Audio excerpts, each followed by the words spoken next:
आप देख रहे हैं लव विद एस्ट्रोलॉजी।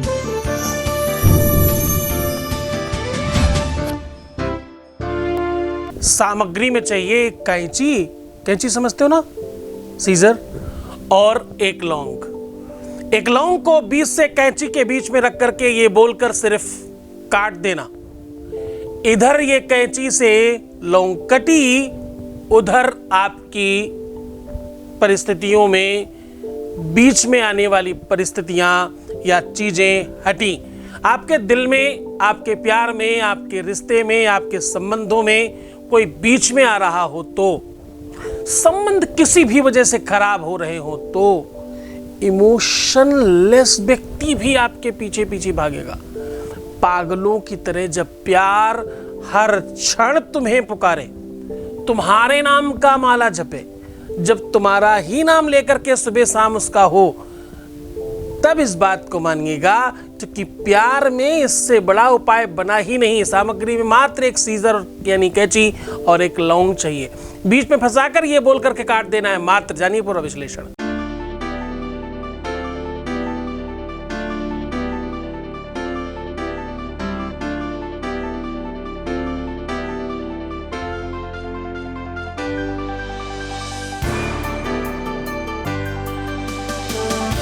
आप देख रहे हैं लव विद एस्ट्रोलॉजी। नमस्कार, मैं हूं आचार्य सतीश अवस्थी। आपका बहुत स्वागत करता हूं लव विद एस्ट्रोलॉजी में। लव विद एस्ट्रोलॉजी में आपके अपने जीवन में प्यार भरा जाता है। लव विद एस्ट्रोलॉजी में शादी के पहले, शादी के बाद की हर समस्या का समाधान किया जाता है। यहां पर आपको पूरी तरह से जिताया जाता है। रिश्तों को मधुर बनाना, संबंधों को ठीक करना, ये बात चाहे शादी के पहले की हो या शादी के बाद की। लव लाइफ, पारिवारिक life, relationship life, marital life, शादीशुदा जीवन पूरी तरह से रिपेयर किया जाता है। तुम कह सकते हो ये बात, जोड़ियां आसमान में बनती हैं, उनका repairing centre love with astrology है। और यहाँ ये सब कुछ बहुत विधि विधान के साथ किया जाता है। पिछले 20 सालों में अब तक 21 लाख लोग धन्यवाद कर चुके हैं। ये संख्या, ये व्यवस्था, ये सिस्टम रेगुलर जारी है। यहाँ का सक्सेस रेट 95% प्लस है, हाँ, उसके भी ऊपर का है। और ये सब ऐसे कैसे हो पा रहा है? इतनी बड़ी संख्या में लोग कैसे लाभान्वित हो रहे हैं? क्योंकि यहाँ गीता, वेद, पुराण, शास्त्र, उपनिषद, इन सब बड़े बड़े ग्रंथों का निचोड़ आपके सामने रखा जाता है। सामुद्रिक शास्त्र, वर्चस्व शास्त्र, अमोघ शास्त्र, बलखंड शास्त्र, अद्भुत ग्रंथों का निचोड़ आपके सामने। मनुस्मृति की जहां विधि होगी वहां पारंपरिक गीता का ज्ञान होगा। पूरा का पूरा बैलेंस बनाकर आपको बताया जाता है, इसलिए बहुत बड़ी संख्या में लोग लाभान्वित हो रहे हैं, 1 2 4 नहीं। और बात बहुत बड़ी है कि गीता, वेद, पुराण, शास्त्र, उपनिषद, लेकिन उपाय बहुत सरल होता है। आज क्या कह रहा हूं?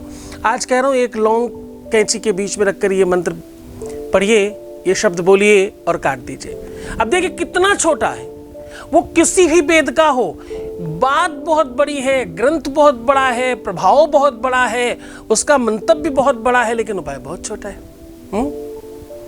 सामग्री में क्या चाहिए? सामग्री में चाहिए सिर्फ और सिर्फ कैंची, सीजर और क्या चाहिए? एक लौंग चाहिए। मात्र इन 2 चीजों से तुम्हारे जीवन में जो भी संकट हैं वो मिट जाएंगे। प्यार से रिलेटेड हो, परिवार में कोई संकट आ रहा हो, उससे रिलेटेड कोई बात हो, तुम्हारे जीवन में कोई संकट आ रहा हो, उससे रिलेटेड कोई बात हो, तुम्हारे ऊपर कोई आपदा आ रही हो, उससे रिलेटेड कोई बात हो, तुम पर शत्रु बहुत परेशान कर रहे हो, तो कोई दिक्कत हो, कोर्ट कचहरी मुकदमा इत्यादि की कोई तकलीफ हो तो, तलाक की नौबत आ गई हो तो, रिश्ते सही से नहीं बन रहे हो तो, 2 लोगों के बीच में कोई आ गया हो तो, व्यक्ति खुद ही इमोशंस लेस हो गया हो तो, उसमें अब कोई फीलिंग ही नहीं बची आपके लिए तो, कोई बिल्कुल पूरी तरह से आपसे दूर हो गया है तो, उसका नाम, पता, ग्राम, एड्रेस, फ़ोन नंबर कुछ नहीं है अब आपके पास, तो भी ये काम करता है। ये इतना महत्वपूर्ण संसर्ग है। मद्वयं भद्वयं चैव वेदव्यास जी ने 18 पुराण लिख करके भी संतुष्टि नहीं मिली उनको। अंतिम श्लोक में वो लिखते हैं कि हम किस किस अक्षर से हमने कितने कितने पुराण लिखे हैं। वो कहते हैं मद्वयम भद्वयम चैव, माँ से मैंने 2 पुराण लिखे हैं, भा से मैंने 2 पुराण लिखे हैं। इस प्रकार से मैंने 12 और 11 और 9 5 नहीं, मैंने पूरे के पूरे 18 पुराण लिखे हैं गणेश जी, पर मुझे भी संतुष्टि नहीं मिली। क्यों नहीं मिली? आलिंगयस्यान द्वैभावमूलम तदापि संवर्धन नित्यमेव गृहीत्वसार। क्या ग्रहण करना है? गृहीत्वसार अदभावमेकम। जब 2 लोग एक हो जाए, ऐसी कुछ व्यवस्था कहना चाहता हूं बाबा गणेश। ऐसी कुछ व्यवस्थाओं के आधार पर क्या लिखूं? तो अपने शिष्य को बुला करके जैमिनी सूत्रम का प्रादुर्भाव किया। शास्त्रों में नीतिगत बात है। जब तुम कहीं भटकने लगना, जब तुम्हें मार्ग नहीं दिखाई पड़े, तो शास्त्र आपको मार्ग बताता है। जब तुम कहीं गलतियां करते हो तो तुम्हारा गुरु तुम्हें डांट कर डपट कर ठीक करता है। इसलिए शास्त्र साधना संपन्न गुरु कोई तुम्हारे रास्ते में हमेशा जीवन सदुपयोगी बना सकता है। कपोल कल्पित कोई नहीं, कुछ भी एवं करने से नहीं। कुछ भी कर लीजिए जब तक आपके पास साधना संपन्नता नहीं है। और साधना संपन्नता केवल छोटे मोटे कामों से नहीं आती, ये कई जन्मों का संग्रह है। कबीरदास जी लिखते हैं, रोज नहाए क्या होता है, जिसका मन चंगा नहीं होए। रोज स्नान करने से क्या होता है अगर आपका मन चंगा नहीं है? बोले भैया, मीन यानी मछली दिन रात पानी में रहती है, उसके बावजूद कितना भी धुल दीजिए, उसका स्मेल, उसकी बदबू, उसकी अपनी निजता नहीं जाती। उसमें अजीब बदबू है दिन भर पानी में होने के बावजूद भी। तो अगर कोई स्वच्छ होता स्नान करने से, शरीर धोने से, तो मछली तो दिन भर पानी में ही है, उसकी बदबू क्यों नहीं जाती? हाँ, चंद्रमा मनसौजा तक्षसौजौ वजायत सूत्राद्वायुश्च प्राणश्च मुखान्दग्निर्जायत। प्राणों से लेकर के सूर्य तक की गणना और मन तक जब आप तक नहीं पहुंचते, तब तक आपकी मन की वो वास्तविक गति दीपक जैसी नहीं जलती। दीपक जल तो रहा है, प्रकाशवान तो है, लेकिन जन्म क्या देता है? कोयले को। कहने का सीधा संबंध है, इतनी सारी चीजों में तुम्हें क्यों भटका रहा हूं? मैं कह रहा हूं, सामान्यतः इस बात को समझो, पूरी तरह से गंभीर हो जाओ इस विषय पर। मैं क्या कह रहा हूं? मैं कह रहा हूं तुम्हें पूरी तरह से एकाग्र होना पड़ेगा। मैं कह रहा हूं कि तुमको हर हाल में तुम होना पड़ेगा। अपनी निजता समाप्त मत करना। अपने आप को अगर तुमने खो दिया तो सब बर्बाद हो जाएगा। तुम अपने आप को पहले जीवंत करो। तुम अपने आप को भूल कर कुछ नहीं पा सकते। रोना, बिलखना, परेशान होना, बहुत दुखी होना, हर बार निगेटिव सोचना और ये सोच लेना कि अब कुछ होगा ही नहीं, बस ये तुम्हारी हार का पहला पर्याय है। चिंतन विशुद्ध करो। युद्ध लड़कर जीता जा सकता है। और सच मानना, युद्ध में लड़कर हार भी विजयी होती है। वो हार भी जीत होती है जो लड़कर हारी जाए। घर पर बैठकर बुजदिली के साथ हारना तो हार नहीं है, मृत्यु है।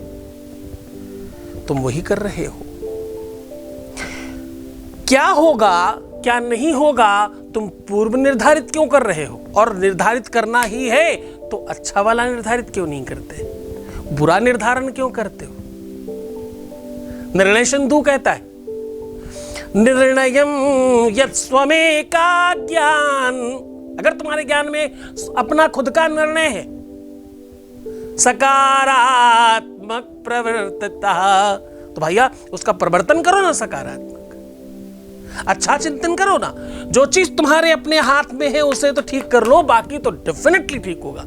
हमारे 95% प्लस लोगों के काम हो रहे हैं, तुम्हारे भी होंगे। कौन ऐसा है जिसका काम नहीं हो सकता? समस्या कहां है? समस्या है तुम्हारे चिंतन में। तुम विशुद्ध सोचो, तुम्हारा प्यार है, तुम्हारी लाइफ है, तुम्हारी ही जिम्मेदारी है इसे ठीक करना। रोकर बिलक कर परेशान होकर के अगर कुछ होता तो हर कोई अपना काम कर लेता है। ऐसा करके तैयारी करो जीतने की। जीतने की तैयारी कर रहे हो क्या? हां, अगर हां तो तुम जीत जाओगे, और अगर ना तो तुम्हें कौन जिता सकता है? तो बोलोगे गुरुजी आप जिता सकते हो। हां, मैं जिता सकता हूं, पर कितनी बार? आज मैं जिताऊंगा, कल तुम फिर हार जाओगे अकेले जब पड़ोगे। तुम जीतना सीख क्यों नहीं लेते? यह सत्य है कि मैं तुम्हारी उंगली पकड़कर ऐसे से ऐसे उठाकर रख सकता हूं एक जगह, इसमें कदाचित संदेह नहीं। मैं भी 2-4 दिन पहले ही किसी को कह रहा था कि मैं चाहता तो ये जो तुम्हारा काम 6 महीने में हुआ मैं 2 दिन में कर सकता था, पर नहीं किया। मेरे सामने बैठकर उन्होंने प्रणाम करके कहा बहुत अच्छा किया, नहीं किया, वरना हम सुधर ना पाते। ये 6 महीने में जो हमने तपस्या की है और खुद को बेहतरीन बनाया है, ये हम न कर पाते। तो तुम शायद इस बात को समझ नहीं पाते हो। कभी कभी समझने की कोशिश करो। तुम्हारे पक्ष में है सब बातें, इसलिए कर रहा हूं। चलो, बहुत हो चली बातें, अब तुम्हें सीधा उपाय की ओर लेकर के चलते हैं। सीधा उपाय बता रहा हूं, अब उसके पहले आपके बीच का एक अनुभव ले लेते हैं। एक वॉइस मैसेज प्लीज। गुरुजी, आपको कोटि प्रणाम। गुरुजी, मैं बहुत परेशान थी। मैं इतनी परेशान थी कि कोई भी मेरे से बात करता था तो मुझे रोना आ जाता था। इतना परेशान हो गई थी कि कई जगहों से इलाज करवाया, कोई फर्क नहीं हुआ। बहुत पैसा बर्बाद किया। मैं अपने जीवन से निराश हो चुकी थी।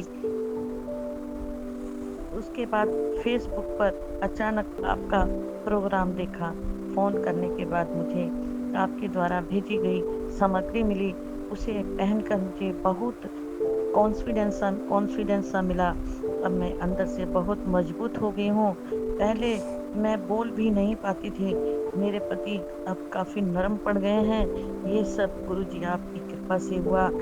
बहुत बहुत धन्यवाद, बहुत साधुवाद, बहुत आशीर्वाद। परमात्मा शिव आपको प्रसन्न करे, आनंदित करे, आपकी हर इच्छाओं की पूर्ति करे। जो तुम पाना चाहते हो वो सब कुछ तुम्हें मिल जाए, ऐसी इच्छा रखता हूँ। अब मैं बात कर रहा हूँ आपको उस साधन के बताने की जिसके बारे में हम पूरी बात कर रहे थे अभी तक। लौंग मैंने बहुत बार बताया है। लौंग तंत्र मंत्र यंत्र ऐसा कोई काम नहीं है, ऐसी कोई पौरलौकिक, एक लौकिक एक परालौकिक है, ऐसा कोई काम नहीं इसमें लौंग का प्रयोग नहीं किया जाता हो। लौंग आध्यात्मिक शक्ति का सबसे महत्वपूर्ण माध्यम और साधन है। लौंग जीवनोपयोगी साधनों की सबसे महत्वपूर्ण औषधि है। दिन की शुरुआत से लेकर के रात्रि के अंत तक लौंग का अपना स्वरूप है। कुछ जानकार तो सृष्टि का रचयिता मानते हैं लौंग को। आपको बहुत कुछ खास नहीं करना। आपको लौंग को अब रात्रि से ये काम शुरू करेंगे और सुबह कंप्लीट करेंगे। इस लौंग को अपने ऊपर से 7 बार उतारें, 6 बार सीधा और 1 बार उल्टा उतार कर एक लोटे में के जल में अंदर डाल दें और उसे रात भर भीगने दें और पड़ा रहने दें उसमें। परंतु जब आप उतार रहे हों तो आपको हिंदी में ही बोल देना है कि ऐ दसों दिशाओं मैं आपका आवाहन करती हूँ या करता हूँ, और आपको साक्षी मानकर मैं अपने अमुक काम के लिए इस लौंग को इस पात्र में रख रही हूँ या रख रहा हूँ, ऐसा कह के रखिएगा। फिर जब आप प्रातः उठेंगे तो कैंची थोड़ी बड़ी रखिएगा जिससे आराम से कट जाए। उस कैंची को पूरी तरह से साफ करिए, स्वच्छ करिए और कैंची के हैंडल में एक स्वास्तिक बनाइए, कलावा बांध लीजिए और उसको प्रणाम कीजिए। प्रणाम करके ओम शम शनिश्चराय नमः ऐसा बोल दीजिएगा। बोलने के पश्चात बस लौंग को बीच में रखिए और एक ही झटके में आपको 2 टुकड़े कर देने। अब जो बोलना है ये सबसे महत्वपूर्ण शब्द है। आपको बोलना है ओम त्रम, त्र छत्री वाला त्र और ऊपर अंकार ट्रंग, ऐसा बोल के खट से काट दीजिएगा एक ही बार में। और दोनों के दोनों टुकड़ों को बिल्कुल मत उठाइएगा, ऐसी जगह करिएगा जहां आपको उठाने की आवश्यकता ना पड़े। बालकनी हो सकती है, छत हो सकती है, खुला एरिया हो सकता है, कहीं भी वहीं छोड़कर चले आइएगा। और उस समय आप जब वहां से मुड़ रहे हो, कोई भी आपसे बात करना चाहे, आवाज लगाए तो बिल्कुल मत बोलिएगा। टोका टाकी ऐसे चीज में ठीक नहीं होती। पूरे मन से पूरी श्रद्धा से करना। ये इतना अद्भुत चमत्कारी प्रयोग है कि इस प्रयोग से महर्षि विश्वामित्र ने किसी को स्वर्ग तक भेजने की व्यवस्था बना ली थी और वो चला भी जाता। महर्षि ने स्वयं बाइकआउट नहीं किया होता तो वो जाता, उसको जाना पड़ता, उसे स्वर्ग वालों को लेना पड़ता, नियम तोड़ना पड़ता देवताओं को अपना। इस पर फिर कभी चर्चा करेंगे, लेकिन ये पूरी श्रद्धा और विश्वास से किया जाए तो इसका बहुत फल मिलता है। दुरुपयोग नहीं करिएगा, इसको पूरी तरह से कीलित किया गया है। गुरु आदेश की आवश्यकता होगी, पूरे मन से, पूरी श्रद्धा, पूरे विश्वास के साथ करना। तो खुश हो जाओ, तुम्हारे लिए एक नई चीज़ लेकर के आ जाया था। ये बहुत कारगर होने वाला है, बहुत बेनिफिट होने वाला है। और मुझे ऐसा लगता है कि अंडर 5% के लोगों को इस बार ये उपाय थोड़ा हिलाएगा। बहुत धन्यवाद। खुश हो जाओ, प्रसन्न हो जाओ, मुस्कुराओ, सुंदर बनो। हर आधे घंटे में प्रणाम करके पानी पीना। अपना बहुत ख्याल रखना। प्रीवियस लाइफ मत बताना, पैसों का आदान प्रदान नहीं करना, और निगेटिव होना, रोना, बिलखना, परेशान होना, उल्टा सीधा सोचना टोटल बंद कर दीजिए। ऐसा करेंगे तो हम आपके साथ हैं। ध्यान तो है हमारा तुम्हारे पर।